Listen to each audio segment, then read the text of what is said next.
முதலமைச்சர் அவர்கள் வேணும்னே காங்கிரஸ் தன்னோடு கூட்டணியில் இருக்க வேண்டும் என்பதற்காக தமிழகத்தினுடைய டெல்டா பகுதியினுடைய விவசாய நலனை அடமானம் வைத்து விட்டாரா என்கின்ற எண்ணம் நமக்கு ஏற்பட்டிருக்கிறது.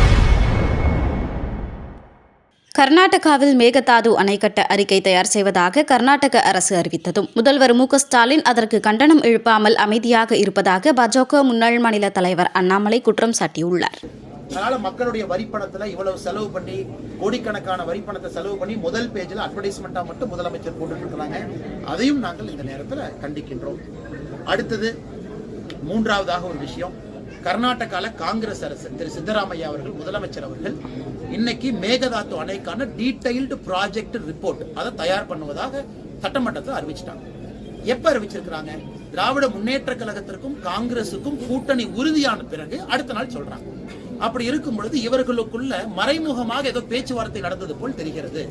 காங்கிரசும் திராவிட முன்னேற்ற கழகம் தங்களுடைய கூட்டணியை அதிகாரப்பூர்வமாக அறிவித்த பிறகு அடுத்த நாள் கர்நாடகாவில் இருக்கக்கூடிய காங்கிரஸ் கட்சி முதலமைச்சர் திரு சித்தராமையா அவர்கள் மேகதாது அணைக்கான டீடைல்டு ப்ராஜெக்ட் ரிப்போர்ட்டை நாங்கள் தயார் பண்ண போறோம் அப்படின்னு.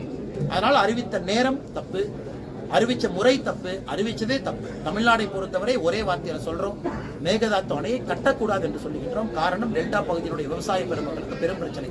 ஆனா முதலமைச்சர் அவர்கள் இதுவரை கண்டிக்காத எங்களுக்கு பெரிய வருத்தத்தை கொடுத்தார். இதுவரை கண்டிக்கல, இதுவரைக்கும் பேசல.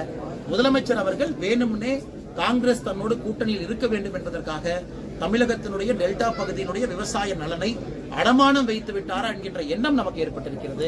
அதையும் இந்த நேரத்தில் பாரதிய ஜனதா கட்சி வன்மையா கண்டிக்கிறோம். முதலமைச்சர் இதுவரைக்கும் பேசல.